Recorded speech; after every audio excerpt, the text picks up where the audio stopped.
Hello, beautiful Virgo. This is Leanne with Mystic Inspirations, and I'm bringing you your mid-year mini tarot forecast.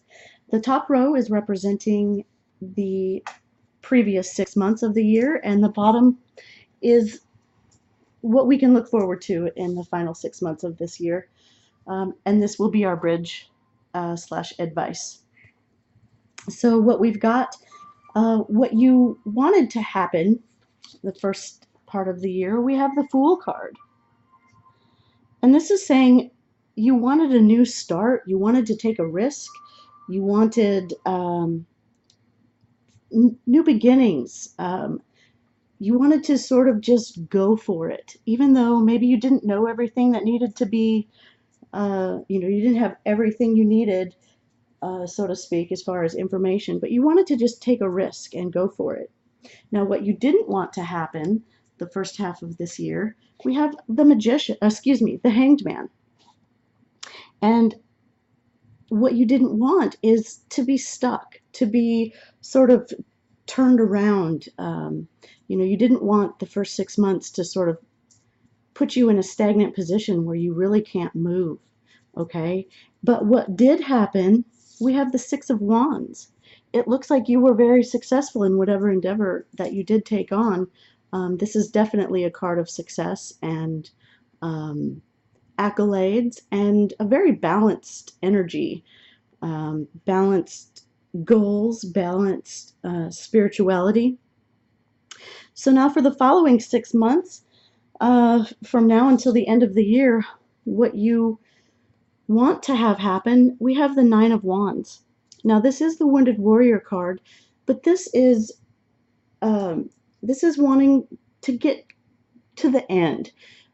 You want to get to the end of your ambitions, and you want to be able to see the light at the end of the tunnel. You know what I mean? Like 9 is just before the ending, and you really would like to be there, to be able to just, okay, I've got one last, I sort of call this that final push card, almost like human pregnancies. They're 9 months.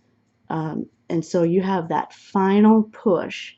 I've heard stories where women are trying to say, I don't want to do this. Well, they're in labor, okay? So there's no backing out, right?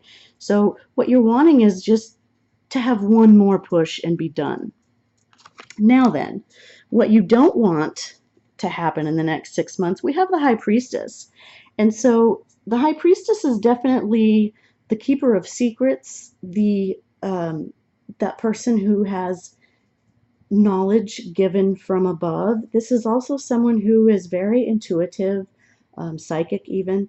And so maybe you're just really not wanting to rely on your psychic abilities or your gut instinct.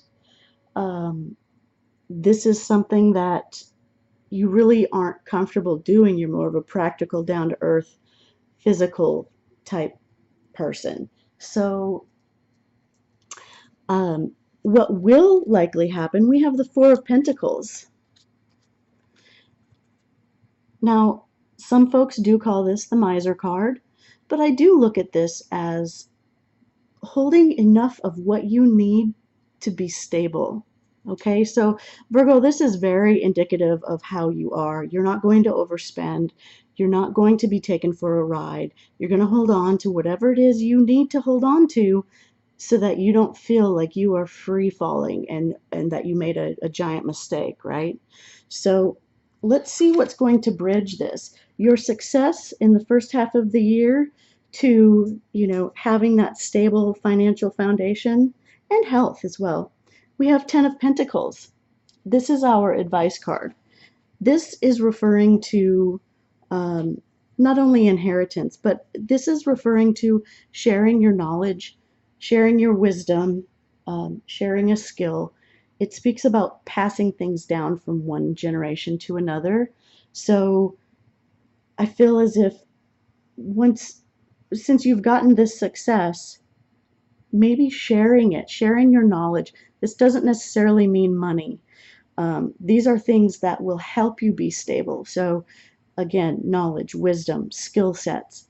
If you share that, and pass it down to somebody that will give you this financial stability. Okay, well, Virgo, I hope you have an amazing rest of the year. I will be putting monthlies up very soon, and I will talk to you soon.